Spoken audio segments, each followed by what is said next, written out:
Good afternoon, people of the world, whether you are a yogi or not. I am standing in front of this bridge right now because this video is about making a bridge to love. And that is why I believe the red tent is so important. I get messages sometimes about what the red tent is from men and women, so I thought I would try to explain my experience of what it is. So, women, the feminine energy, I should say, holds like the consciousness. Men have this energy, women have this energy as well, obviously. Meaning that we are, as humans, part of our aspect is the ability to perceive how what we are doing is affecting the rest of the reality. That's the feminine aspect of men and women. How is what we're doing affecting everything? The male energy is the one that pushes forward and charges through the field and we got to get this done, let's plow through. And the female energy is the one that's like, why are we doing this anyways? Like, what's the purpose of this? And again, men and women have these aspects as part of who they are. So it's not one or the other. Red tents were started in the United States to basically empower women. We in the United States have an amazing opportunity to elevate our consciousness and implement changes that affect the rest of the world. The United States is hugely influential in terms of policy, economics, and all aspects of our lived experience. So as American women, especially American men as well, we have an opportunity to tune into the feminine aspect, the one that questions why, and make better decisions based on this questioning. So the red tent is a group of women, and to clarify as well for men that are watching this, there are also blue tents that are happening around the United States. And this is groups that are facilitated by men for men so that they're able to share information and knowledge. The red tent is a group of women who are doing that same thing, gathering together in red tents that I host. This is how it happens. I'm going to describe to you your daily experience in this kind of event. So what we do at the red tent, which happens on the new moon, is we meet for about an hour and we just gather informally. We all bring a healthy dish, and it's actually a really good way to springboard ideas for new recipes and new ways to exist, because sometimes things get stale, and so the first hour is a great time to just share and be able to try different foods. So that's fun. And then we meet in a circle more formally, and we bring the circle together.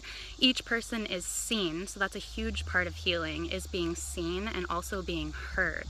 For thousands of years, women have been told to be quiet. For about 2,000 years, women have been told to kind of be seen but not heard. So the red tent is an opportunity to both be seen and heard at the same time. So we say our name, and I basically propose a question to the group so that while you're saying your name, you can also share a bit on a topic of interest that I've suggested, or someone else in the group has suggested. Sometimes I open it up so that whatever's coming through in that moment is able to be heard, and sometimes I don't have the right question to ask, so I'm open to that. But anyway, so that happens, and then there is a speaker spotlight, somebody who has been chosen and who has really chosen themselves, who has elected themselves to share wisdom with the group.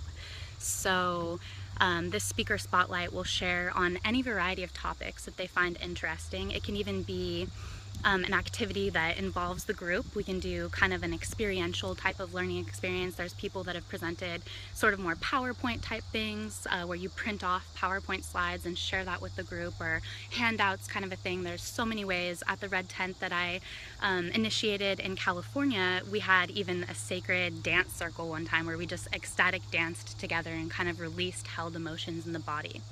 And then after that, we state our intention. After the speaker spotlight shares, we confirm it with a so be it and so it is.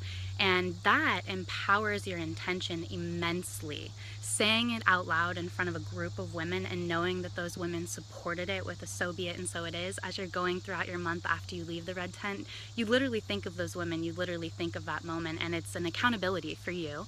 And it's also a pool of people that will support you actively in that. The red tent has no religious affiliation, no political affiliation, no economic affiliation. It's simply an open forum for us to gather and share who we are together. So it's kind of like union. Yoga means union. Red tent to me symbolizes union. So many times in society we get in these think tanks. We only surround ourselves with people that agree with us, think like us, and it's extremely detrimental to our evolution as humans and also the environment, as you can see. So it is important to surround ourselves with people that have different ideas and that can help us grow the way that we are thinking. I hope that you will come to the Red Tent in Fairfield, Iowa. I will be sharing detailed information about that. It's at the end of this month. Please look out for that.